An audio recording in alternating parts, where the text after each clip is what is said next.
Hello guys! Magluluto po tayo ngayon ng tokwa. Ito po yung mga ricado niya, bawang, sili, tausi, oyster sauce, at saka itong cornstarch to. At ang Shaoxing wine. Ayan.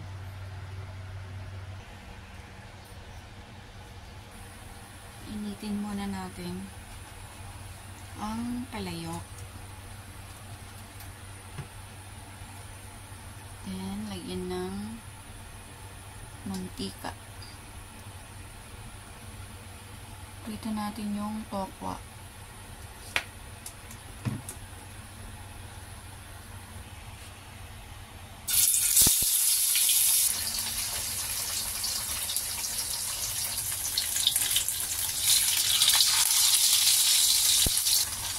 Ayan, brown na po yung kabila. Yung kabila naman.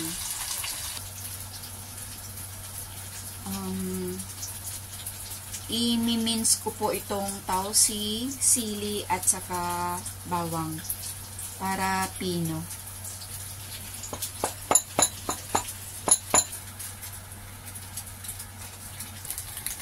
Ayan po. Set aside muna natin yung tofu kasi nag-brown na siya.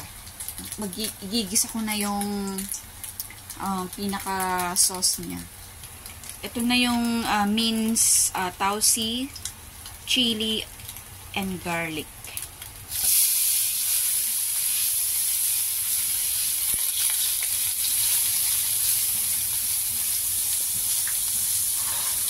Tapos ihalo na yung tokwa sa tausi.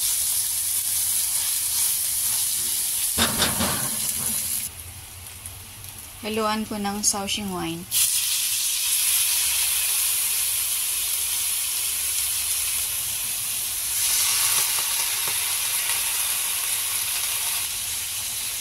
Oyster sauce.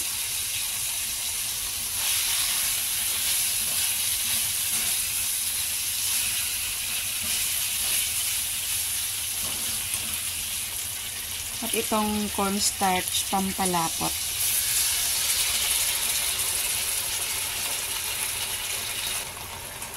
Ayan.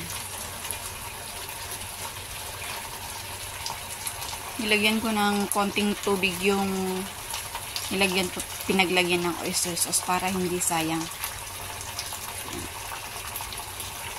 Ayan po. Ready to eat na yan. Palamigin na lang. Thank you for watching. Yan po yung version ko ng tokwa.